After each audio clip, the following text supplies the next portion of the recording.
Timnas Garuda harus mengakhiri perjalanannya di ajang Piala Asia 2023 setelah takluk 4-0 dari Timnas Australia pada babak 16 besar. Meski menelan kekalahan, upaya Timnas Indonesia patut diapresiasi karena kali ini mampu mencetak sejarah. Kami ajak Anda melihat kembali bagaimana Timnas Indonesia bermain di Piala Asia 2023 dan benarkah meski gagal menaklukkan Australia, Timnas Garuda masih sesuai target. Kita lihat berikut ini pemirsa, ada sejumlah infografis yang sudah kami siapkan untuk Anda bahwa Indonesia sebetulnya telah 5 kali bertanding di Piala Asia sejak ajang ini dimulai pada tahun 1956. Keikutsertaan Indonesia 4 diantaranya ini adalah pada tahun 96, 2000, tahun 2004 sampai dengan tahun 2007. Ini masing-masing tim Garuda harus puas sampai di fase penyisihan grup saja. Dan pada tahun 2007 khususnya Indonesia ini ikut serta dalam Piala Asia karena pada saat itu menjadi salah satu tuan rumah penyelenggara Piala Asia. 16 tahun berselang akhirnya di tahun untuk Piala Asia 2023 ini Indonesia kembali melaju ke ajang Piala Asia 2023 dan kali ini tim Garuda menorehkan sejarah dengan berhasil lolos dari fase grup melaju ke babak 16 besar. Kemudian pemirsa, terkait dengan Timnas Garuda ini sudah lolos ke babak 16 besar, Timnas Garuda pun berhadapan dengan Timnas Australia atau yang biasa dikenal dengan The Socceroos di babak 16 besar. Di mana dalam pertandingan ini digelar di Stadion Jassim bin Hamad Qatar pada Minggu sekitar pukul 18.30 waktu Indonesia Barat tadi malam. Meski kalah dengan skor akhir 4-0, bisa dilihat dalam statistik pertandingan bahwa Indonesia sebetulnya tidak kalah pemirsa dalam penguasaan bolanya. 48% berbanding dengan 52% penguasaan bola dari Australia. Ini bisa dibilang penguasaan bola yang sangat tipis dengan lawan karena kalau dibandingkan dengan pertandingan melawan Jepang di fase grup sebelumnya, gap penguasaan bolanya jauh sekali pemirsa. Indonesia 28%, Jepang 72%, tapi ternyata ada peningkatan performa dalam hal penguasaan bola. Kemudian untuk penguasaan bola yang imbang ini membuat Australia harus bermain dengan lebih efektif. Hal ini terlihat dari jumlah tembakan yang dilakukan Indonesia adalah sebanyak 5 tembakan berbanding dengan Australia melakukan 7 tembakan. Dan juga ada on target atau tembakan yang mengarah ke gawang. Indonesia melakukan 1 tembakan on target dan Australia melakukan 4 tembakan on target.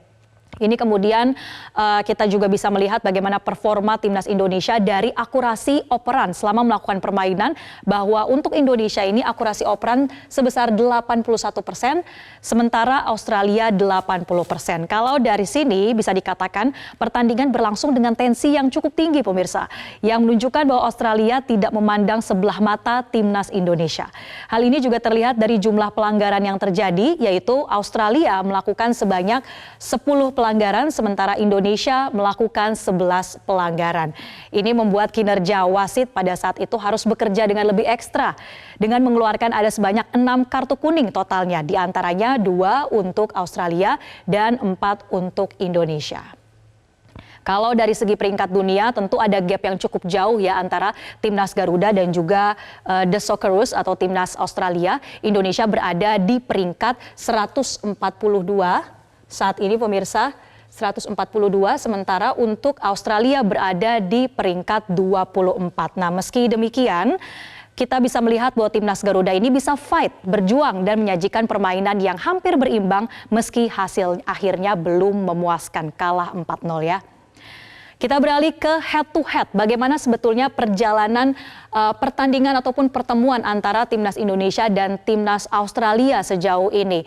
Indonesia dan Australia cukup jauh jaraknya karena kebanyakan dalam total 19 pertemuan ini dimenangkan oleh Australia.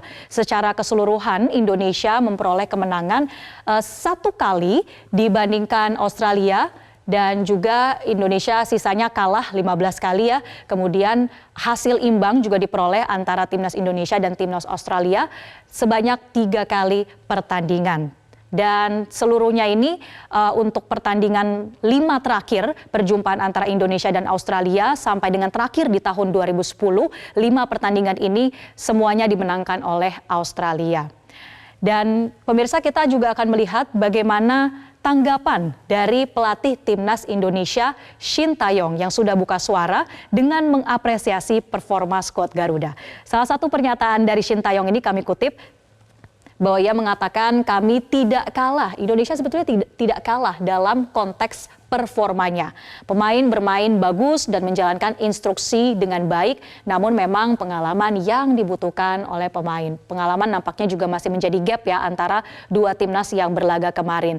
Dan meski Shin Tae-yong menyayangkan ada 1 gol bunuh diri yang kemarin menguntungkan Australia, ia mengatakan lega dengan penampilan anak-anak asuhnya dan yakin bahwa skuad Garuda akan lebih berkembang lagi. Perjalanan Indonesia di Piala Asia 2023 ini memang tidak terlalu mulus. Saatnya kita lihat lagi bagaimana permainan Indonesia khususnya di fase grup, yang mana Indonesia ini harus kalah 2 kali saat menghadapi Irak dengan skor 3-1. Kemudian juga kalah dari Jepang dengan skor sama 3-1 pemirsa. Dan tim Merah Putih meski kalah 2 kali, tapi melalui penalti Asnawi Mangku Alam mampu membungkam Vietnam dengan skor 1-0. Selain Asnawi, dari 3 pertandingan ini pemain timnas Indonesia lainnya yang menjadi pencetak gol diantaranya adalah Sandy Walsh, kemudian ada Marcelino Ferdinand. Nah, bicara soal performa Indonesia saat mengalahkan Vietnam, kemenangan ini tentunya bisa menjadi salah satu prestasi ya untuk Indonesia, termasuk juga bagi pelatih Shin Tae-yong, karena ini merupakan kemenangan pertama Indonesia atas Vietnam di bawah asuhan pelatih asal Korea Selatan itu. Jadi pemirsa, meskipun kita kecewa karena perjalanan Merah Putih harus berakhir di babak 16 besar ini, tapi ternyata Indonesia sudah mencapai targetnya loh. Hal ini sesuai dengan target yang diusung oleh pelatih Shin Tae-yong kepada PSSI, di mana setidaknya tim Indonesia ini mampu lolos dari fase grup dan melaju ke babak 16 besar Piala Asia 2023. Dan menarik pula untuk kita nantikan bagaimana nasib dari kontrak Shin Tae-yong ke depannya setelah lolos ke babak 16 besar ini pemirsa, karena kalau kita melihat timnas Garuda di bawah asuhan Shin Tae-yong ini juga mengalami perkembangan yang cukup positif, artinya ada pencapaian tertentu di luar dari hasil-hasil pertandingan. Kalau bicara dari segi kualitas fisik dan juga mental para pemain ini dirasakan ada perubahan ke arah positif atau bisa menguat, di mana terlihat dari determinasi para pemain yang bisa melakukan pressing di pertandingan-pertandingan. Namun pemirsa, target dan perubahan ini tidak lantas menjadikan STY ini pasti nasibnya akan diperpanjang kontraknya sampai dengan tahun 2027 atau tidak. Karena kita tahu bahwa Ketua Umum PSSI Erick Thohir sempat menjelaskan bahwa ada 1 lagi sebenarnya target dari Shin Tae-yong untuk bisa mengangkat prestasi tim Garuda Muda kita di ajang Piala Asia U23. Berikut kita simak pernyataan dari Ketua Umum PSSI Erick Thohir. Kan ada 2 waktu itu.